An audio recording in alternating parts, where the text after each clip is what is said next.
What's up, guys? Good morning. You can see this is my morning tired look. I got me the apple.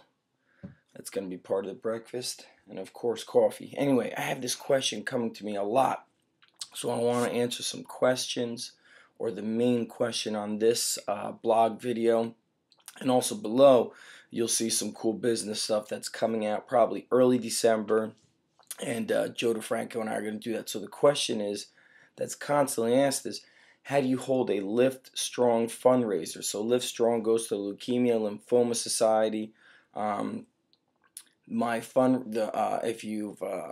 If you actually use the blog and just use the search button and just type in Lift Strong, you'll see why I do it and why I came up with the idea to hold the Lift Strong fundraiser every year. Now, you could do any sort of fundraiser that goes to any cause that's basically near and dear to your heart. It's got to mean something to you, or you probably won't go all out on your efforts to make it extremely big.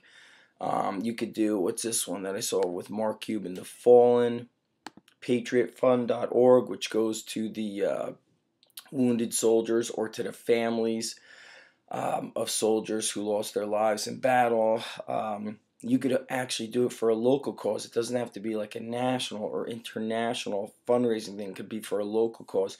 It could be to help the school with fundraising for a specific thing.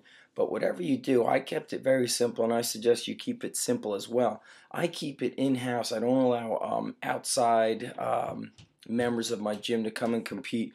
Number one, it's a liability problem. It's people trying to do stuff that perhaps they've never done, or they say they've done it, and all of a sudden they get to your place and your 600-pound tire feels like 1,000 pounds compared to their 600-pound tire.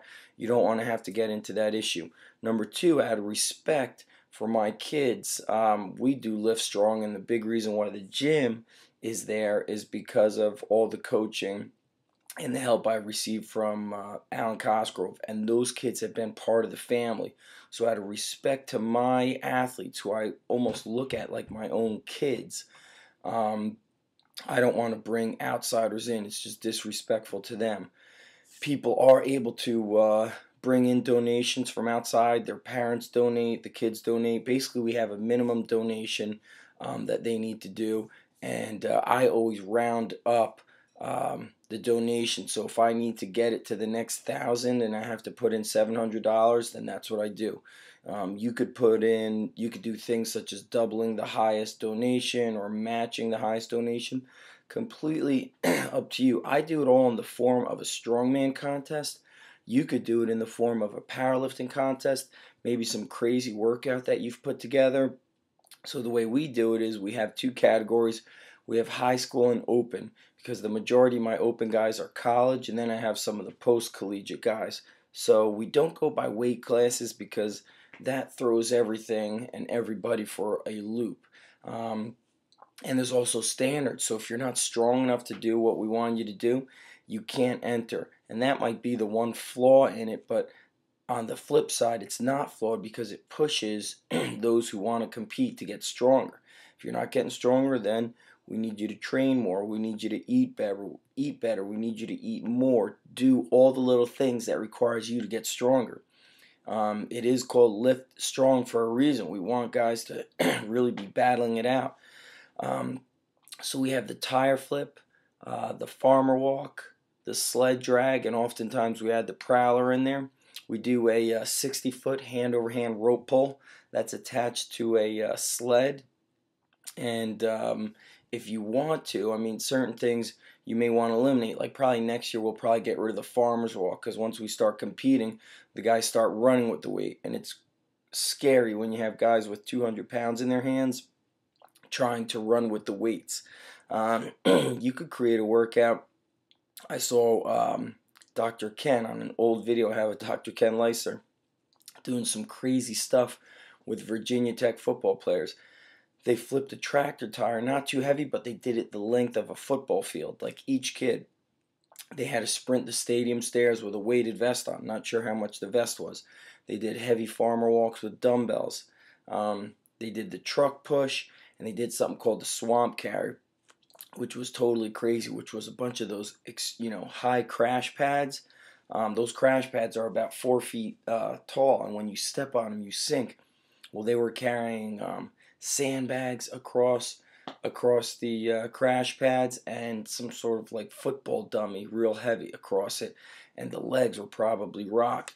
All that was done throughout a day, and then what you would do is you want to reward everybody. I get like pizza and stuff from the pizzeria next door, but the winners have to get some sort of special prize.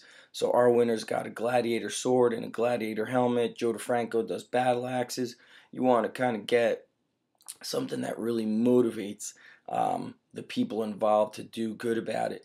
And you want to let the people in the area know about it. So several weeks out, I'm contacting the local newspapers through email, through phone, and through fax, and I just keep reminding them as the time goes on. You could contact local TV stations. You could contact the local high schools, because each of them probably have like a newspaper club, and the members of the newspaper club would probably want to write about it. What's real important is that you spread the word of what your fundraiser does. And just the most important thing is that it relates to you. You shouldn't be doing it because somebody else does it. So if heart disease is what's important to you, then maybe you're going to be doing it for the American Heart Association.